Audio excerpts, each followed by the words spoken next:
Bom, agora a gente vai falar sobre meio ambiente. Mais de 1.000 espécies da fauna brasileira estão ameaçadas de extinção. Um estudo realizado pelo Instituto de Conservação da Biodiversidade, Chico Mendes, aponta que a Mata Atlântica é o bioma com a maior ameaça à fauna. E a gente precisa se unir para combater esse problema, essa ameaça ao nosso ambiente. Para falarmos sobre isso, nós convidamos aqui o professor e doutor em ciência animal Sandoval Moura. Ele é tanta coisa, gente, que eu vou ter que ler aqui no perfil dele, olha. Médico veterinário, educador ambiental, nasceu na localidade Tucano, no município de Paquetá, aqui no Piauí. Doutor e mestre em ciência animal pela Universidade Federal do Piauí. Trabalhou como servidor público no Centro de Triagem de Animais Silvestres e no Núcleo de Educação Ambiental do IBAMA, aqui no Piauí. Bom, para a gente começar, eu queria que você falasse quais são as espécies, os animais que são mais aprisionados, que a gente, aqui infelizmente no Brasil, a gente tem essa cultura de criar um animal dentro de gaiola, tem também o hábito, que inclusive eu acho terrível, usar baladeira. E às vezes é uma tradição que passa de pai para o filho. O pai dá para o filho uma baladeira para uma criança que é bem pequenininha. Isso é um maltrato, isso é uma maldade demais, né, professor? Exatamente. Trabalhando como médico veterinário, a gente recebe os animais apreendidos pelas polícias e pelos órgãos ambientais. Eu abri as caixas. Eu cheguei a abrir uma caixa aqui de um traficante que foi preso pela polícia rodoviária, vindo de São Raimundo Nonato para Teresina. 123 animais dentro de uma única caixa. Qual tipo de animal? Era o... Aves? Eram aves? Exatamente, passarinhos, pássaros. Era o cabeça vermelho, chamado aqui na região, cardeal em outras regiões, varia muito o nome comum. Somente 2 animais estavam vivos nessa caixa. Esses animais seriam vendidos para pessoas em Teresina que infelizmente dizem que amam animais. Eles seriam sobreviventes, os 2 sobreviventes, seriam colocados numa gaiola, condenados à prisão perpétua em nome do amor. E quando a gente questiona a pessoa, olha, isso acontece porque você compra. Os traficantes retiram mais de 38 milhões de animais das nossas florestas por ano para atender esse amor, que eu costumo dizer que é a maior mentira contada no Brasil. Quem ama animais silvestres no Brasil, aprisiona, condena à prisão perpétua, compactua com o tráfico de animais silvestres. Para cada animal, Cíntia, que chega à nossa casa, 9 morrem durante a captura e o transporte. E a pessoa diz, mas doutor, isso não vai acabar nunca. Eu crio, meu pai cria, minha mãe cria, meu avô, meu bisavô criavam. Isso é uma questão cultural. E a gente costuma dizer, questão cultural, mais de 500 anos, desde o descobrimento. Quantos enganos, que sofrimento, de avô para pai, filho e neto. Que tradição, prender em nome do amor, que contradição. Que cultura é essa? Está errada. Está na hora disso acabar. Dê um basta, basta educar. Daí o nosso desespero, como técnico da área, em produzir materiais para mudar essa cultura do aprisionamento. Uma cultura cruel que tem mais de 500 anos e que passa. Para nós pessoas, para nós humanos, a gente sabe que quem ama, cuida e quem ama não pode aprisionar. Por que a gente faz isso com os animais? A gente sabe que uma ave tem as asas, para voar. E a gente está tirando o direito do animal voar, ter a liberdade trancando na nossa casa. E não adianta achar, mas eu cuido, eu dou a comidinha, eu dou água. Não tem essa. Está tirando a liberdade do bichinho, né? Um papagaio chega a viver 30, 40, 50 anos acorrentado dentro de uma gaiola na nossa casa. Muitas vezes ele fica solto, a pessoa, doutor, ele está solto, ele gosta de mim, ele não vai embora. Na verdade, ele tem uma das asas mutiladas. Aí quando eu pego, abro a asa, eu digo, está faltando um pedaço. Isso aqui foi feito sem anestesia, sem nada. Cortaram um pedaço do osso e da carne da asa dele, é o chamado rejetar. Então aquele papagaio que às vezes o dono solta no quintal, ele não vai embora é porque ele não consegue Muitas voar? Vezes, ou acontece de ter medo, de não conseguir ter essa liberdade, assim, de não se sentir seguro? Muitas vezes ele teve uma asa mutilada, ele tem uma asa faltando um pedaço, literalmente isso. E outras vezes eles cortam só as penas e também o animal, devido a ser capturado muito jovem, às vezes ele nem sabe que voa, nunca experimentou isso, né? O que é um absurdo, né? Então, a nossa intenção é transformar isso tudo em materiais lúdicos para auxiliar na educação. Porque quando chega na escola, quando aparece um animal nos livros, ele está com calça jeans, ele está humanizado. Quando a gente liga a TV, os animais silvestres, selvagens, da floresta, eles falam e vivem com os seres humanos. E o pai e a mãe nos dão gaiola, nos dão baladeira. Então, os nossos heróis, eu costumo dizer, olha, eu sou médico veterinário, eu tive gaiola, eu tive baladeira, eu nasci para dedicar a minha vida a proteger os animais. No entanto, eu fui enganado pela maior mentira contada nesse país, do quem ama aprisiona. Ela tem mais de 500 anos. Quando foi que você acordou? Você disse que você recebia uma gaiola, seu pai lhe dava um animalzinho, seu pai lhe dava uma baladeira. Quando foi que você acordou e viu que isso era um absurdo? Eu levei 15 anos para descobrir isso. E eu nasci para ser veterinário, eu nasci para proteger os animais e fui enganado. Como que eu fui enganado por uma mentira absurda? Um bicho na gaiola é amor. Por que eu acreditei nisso? Quem me contou foi o meu herói, foi o meu pai. E os meus outros heróis, os super-heróis da educação, que eu costumo dizer, os professores, os materiais didáticos estavam errados. E você não quer deixar isso, essa responsabilidade só na mão dos pais. Você quer também ensinar as crianças. E a gente vai mostrar um trabalho brilhante feito pelo professor Sandoval Moura, que é esse livro. Ele escreveu esse livro aqui, ilustrou também, o livro chamado Pipoca, o macaquinho que não sabia pular. Um livro seu e também vale a pena a gente falar, do Isaac Moura, também escritor. Um livro maravilhoso. Conta pra gente a história desse livro. Eu sei que é de um macaquinho que não sabia pular. Vivia feliz com a mãe na Floresta das Flores. Mas um dia ele foi capturado por um traficante de animais silvestres e levado para a cidade. E agora? O que aconteceu? Exatamente. Os macacos, quando são pequenos, eles vivem agarradinho na mãe deles. Veja só que coisa, né? A mãe se alimenta de uma diversidade enorme de frutos, de sementes, de insetos. Passa o dia na floresta, rios, lagos, passeando, uma liberdade plena. E de repente alguém em Teresina quer ter um animalzinho desse, em Teresina, nas capitais, no Brasil como um todo, quer ter um animal desse como se fosse um bebê. O traficante sabe que tem alguém querendo comprar, ele vai lá, ele atira na mãe. A mãe não entrega. Ela tem que cair da árvore, o traficante pega o filhote e traz para vender aqui. Alguém compra, vai condenar, no caso do Pipoca, a uma corrente. Por isso que o Pipoca não sabe pular. Os meninos dizem, tio, mas o Pipoca pula. E o Pipoca fica aprisionado numa casa, ele fica muito triste, cresce, se torna agressivo. É comum a gente ter até mutilação. A criança se aproxima de um macaco desse. É um animal que vive em grupos na floresta, ele vive em bandos, de repente ele está sozinho. Porque nós, seres humanos, não somos da mesma espécie dele. Ele pode mutilar uma criança, ele passa aquela vida triste amarrado a uma corrente. No caso do Pipoca, a criança percebe que ele está triste, né? Procura o veterinário diz, não, o problema dele é tristeza, né? É a solidão. E procura um órgão ambiental, o Pipoca é solto, treinado, examinado por veterinários, treinado por biólogo, devolvido para a floresta. Quando vão monitorar, o Pipoca encontra uma namorada, né? Sal. E depois de alguns meses, quando eles vão ver como é que está o Pipoca e o Sal na floresta, que é o lugar deles, percebe que eles já tiveram um filhote, que é o Manteiga, né? As crianças adoram essa brincadeira. Qual é o nome da criança do livro? É o Joãozinho, né? Que é um personagem bastante esperto. E o que você quer é que as crianças tenham a mesma visão do Joãozinho, né? Esse é seu primeiro livro? A gente já lançou um outro, eu e o Isaac de Moura, contando todos os causos absurdos que a gente vê no Ibama, como esse dos 123 animais. Mas voltado para o público infantil também, ou esse que é o primeiro? É o primeiro para o público infantil. Isso é uma coleção Bicho Solto. A gente vai mostrar os 10 animais que mais sofrem com o tráfico de animais silvestres. Quais são os animais? A gente vai trabalhar o macaco. O papagaio sofre demais, porque ele imita a voz humana, né? Papagaio que, coitado, por falar demais foi aprisionado. Carcereiro, que horror, em nome do amor diz que isso é amor, né? E traficante, que malvado, por louro não voar, foi mutilado. Então todo esse material está musicado, ele está rimado. A gente usou essa habilidade do nordestino de fazer repente. Eu sou da região de Pix, uma região que tem muito repentista.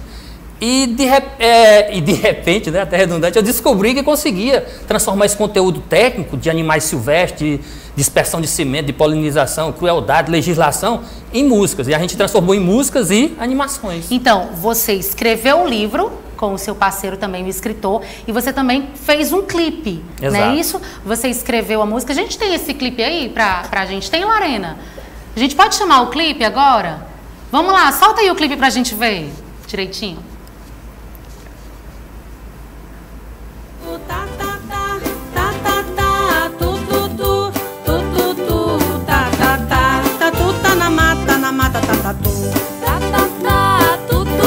Caçador, tu tá na mata, tatu, tu tá matando.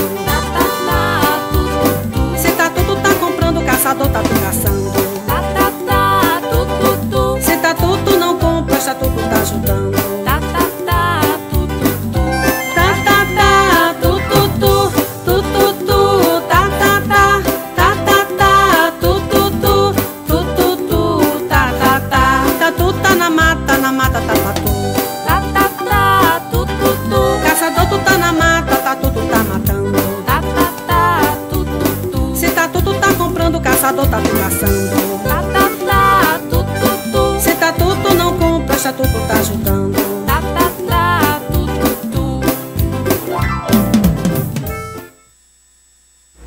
Gente, que legal, tô toda arrepiada aqui. Olha, vale a gente ressaltar aqui que todo esse material foi feito aqui no Piauí, ilustrado por piauienses, escrito por você também, musicado tudo aqui. Inclusive fez tanto sucesso que virou aí tema de uma campanha nacional, né? Deu origem a uma campanha nacional. Exatamente. Esse clipe. A gente lançou uma campanha nacional com o Ministério do Meio Ambiente, né? E esse material, que a gente costuma dizer Made in Piauí, tem história em quadrinhos, a gente tem um livro para professores.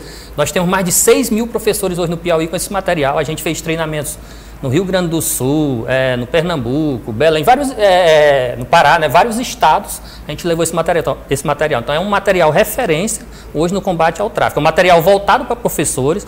A gente participa de encontros pedagógicos, entrega para os professores os super-heróis da educação. São eles que vão fazer um contraponto com os nossos super-heróis, pais, mães, que estão nessa cultura do quem ama aprisiona. E a gente viu aí no clipe sobre o tatu, que é um animal também muito vítima do tráfico e também ameaçado de extinção, né? E as crianças precisam entender isso. Não dá pra gente colocar só a responsabilidade nos pais, a gente pode infiltrar na cabeça da criança e essa é uma excelente forma com livros, com vídeos. Agora é o seguinte... A gente está muito acostumado a ver a questão de galinha pintadinha, então pais, vamos colocar esses clipes para os seus filhos também. Questão das escolas, esse livro pode ser recomendado nas escolas, não é isso? Existe algum projeto assim para colocar em escolas públicas e particulares? Você já tentou introduzir esse livro na literatura dos alunos? É interessante, assim, semana passada a gente conseguiu uma reunião com a governadora e a ideia é levar esse material para todas as escolas públicas do Piauí, né?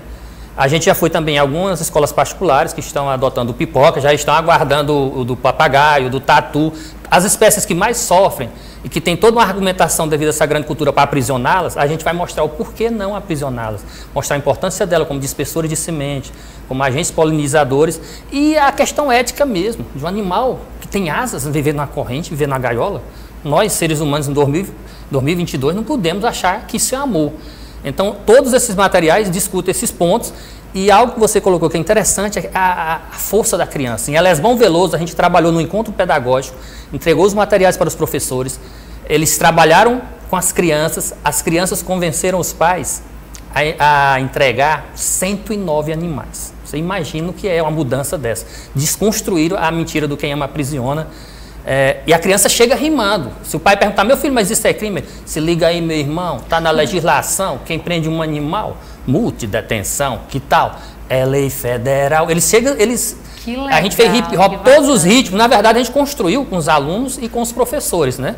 Que a ideia nossa é lutar, não tem materiais. A gente percebeu que não tem. Você não vai encontrar um livro infantil onde o macaquinho mostra o ponto de vista dele. Os livros, muitos livros que a gente tem aí, o macaquinho está humanizado, devido à grande mentira do mais de 500 anos, do quem ama aprisiona. Então a nossa ideia, aqui o bicho vai falar a história dele. Ele não fala como ser humano, ele vai mostrar a realidade da vida dele em liberdade, o que a gente tira dele quando traz para dentro da casa e coloca numa corrente. A gente até pegou o São Francisco e ele diz, né, é o protetor dos animais. Onde houver ódio, que eu leve o amor. E a gente costuma dizer, onde houver gaiolas e correntes, que a gente leve a educação ambiental. Certo. Isso muda. E mostra o sofrimento do animal, mas contado com leveza para a criança, para esse público, né? E a gente sabe, você até falou para a gente sobre uma questão cultural, principalmente no interior do estado, os pais levam os filhos para caçar, né, professor?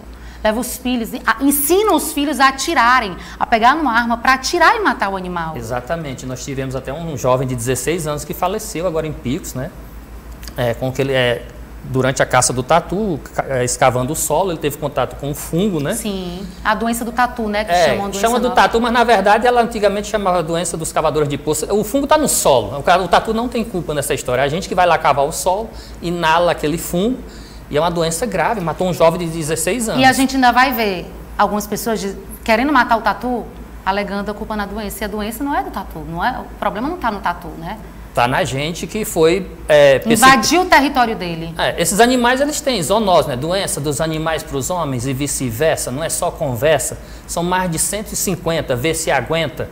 Raiva, calazar e ornitose são zoonoses. A raiva é mortal, as outras te deixam mal. Então a gente transformou em musiquinha até um tema das doenças, para que o professor possa trabalhar com a criançada, está animado, está ilustrado com imagens, Porque é uma coisa séria. Na floresta, os animais polinizam, dispersam sementes, controlam insetos, exercem sua função biológica, são importantíssimos para a floresta, para o meio ambiente e para a gente também, que a gente está integrado nisso tudo. Quando você traz ele para dentro de casa, aí você passa a ser culpado. Esse animal está isolado, ele está com a alimentação errada. A gente muda. Papagaio come leite, gente. A gente dá biscoito com leite para ele dentro de casa. Eu até brinco com a criançada. Vocês já viram na floresta um papagaio com a vaca tirando leite? Ou a mamãe papagaio fazendo biscoito na cozinha? Não existe. A gente muda, a gente dá a nossa alimentação de ser humano para o animal, diz que isso está correto. O animal baixa a imunidade, manifesta doenças naturais dele lá na floresta que ele tem, morre lá na floresta, não nos prejudicaria, mas quando você traz para dentro de casa, para próximo da criança que está com a imunidade de informação, para próximo de uma senhora de 60, 70, 80, 90 anos, olha o risco. A gente que trabalha com isso nos órgãos ambientais e nas polícias, recebe insalubridade, 10% a mais de aumento pelo risco que você está exposto. Mas a gente é uma obrigação do nosso trabalho. Mas uma pessoa que, sem motivo algum, vai lá pegar um tatu, que tem seus fungos, seus vírus, suas bactérias, traz para dentro de casa e fica brincando com ele. Ou traz um macaco, uma série de outros animais, é um risco muito grande. Por isso que a gente fez a musiquinha chamada Zoonose, tudo ilustrado, tudo musicado, para que o professor possa trabalhar com a criançada. E esse material todo da palestra foi o que a gente transformou no livro chamado A Grande Mentira. Tem todos os slides, todos os contos. Então o professor recebe isso tudo, tem um canal no YouTube, o canal Sandoval do Moura, com todos esses vídeos. E o material que estava faltando, a gente não fez isso, não foi ideia nossa. Foi o professor, nós precisamos de um livro infantil. Os livros que a gente tem aqui não dá para trabalhar essa temática. A gente fala uma coisa para a criança, quando vai olhar no livro, está o papagaio conversando com o ser humano e vivendo dentro da casa. Então a criança põe tudo a perder.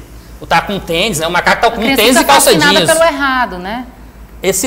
O Pipoca, eu já fui a 3 escolas particulares aqui de Teresina que encontraram material, as bibliotecárias encontraram material na internet e eu tive que apresentar para a criançada. Como é que você se sente quando vê uma criança em contato com o seu livro, as pessoas te procurando e reconhecendo esse seu trabalho que é tão importante? A gente fica feliz demais, inclusive foi uma missão que eu tinha 15 anos que a gente tentava fazer esse material por demanda dos professores. Isso foi construído a muitas mãos, né? E faltava alguém com habilidade de escritor, e um escritor que quisesse trabalhar temas técnicos, trabalhar legislação, zoonose. E o Isaac se dispôs, Isaac de Moura, né, que é um escritor piauiense talentosíssimo, está fazendo doutorado nos Estados Unidos em literatura. Ele foi aprovado em 6 doutorados, com bolsa integral, está na Universidade de Boston. Nós já estamos trabalhando no segundo livro, que é o do Papagaio, para lançar no ano que vem. A ideia nossa é chegar com esse tema na criança, chegar com esse tema para o professor. A gente viu que muda. A criança consegue desconstruir a mentira. Ele, além de não comprar, de não querer gaiola, ele convence o papai, convence a mamãe, o titio, convence a família toda. Já chegou gente lá no órgão ambiental que eu trabalhava para entregar um jabuti. Não aguento, o menino está chorando desde sexta. Diz que tem que devolver aqui esse jabuti, que é para ele ir para a floresta. Maravilha. Você fica feliz demais quando vê esse resultado, né? É fantástico a gente ver que a criançada não quer mais baladeira, não quer mais gaiola. O que basta é essa discussão chegar na escola. Daí o nosso desespero de produzir esse material junto com os professores, biólogos, pedagogos, muita gente contribuiu com isso, para disponibilizá-lo para a rede pública de ensino, principalmente, para que ele tenha um grande alcance. Certo. Então, papais, mamães, vamos incentivar. Vamos comprar o livro Pipoca, o Macaquinho que não sabia pular, por 2 motivos. Primeiro, é um livro genuinamente piauiense. Segundo, a gente tem que incentivar a leitura dos nossos filhos. E ainda vou dar o 3º motivo, consciência ambiental. Isso é extremamente importante. As nossas crianças precisam entender, precisam saber mais disso. É uma consciência que é extremamente necessária. Onde adquirir esse livro, professor? Ele está disponível na livraria Anchieta da Nossa Senhora de Fátima. Certo, então tá certo. Então, muito obrigada pela entrevista. Eu fico muito orgulhosa quando eu vejo gente daqui do nosso estado produzindo esse tipo de material. Um clipe maravilhoso. A gente está tão acostumado com galinha pintadinha, com vídeos nacionais, e ver que tudo isso foi produzido aqui realmente nos dá muito orgulho. Muito sucesso para você. Eu espero ver esses livros aí, recorde de venda, né? Vamos fazer com que esse livro seja um best-seller. Tá certo. Obrigada, tá, professor? Obrigado.